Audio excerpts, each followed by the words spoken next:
Uh-oh, you've received a suspicious email. What do you do with it?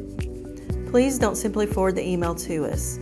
This will not give us all the information we need if we should block the sender for you and your organization. Please take the following specific steps to help the ImageQuest help desk.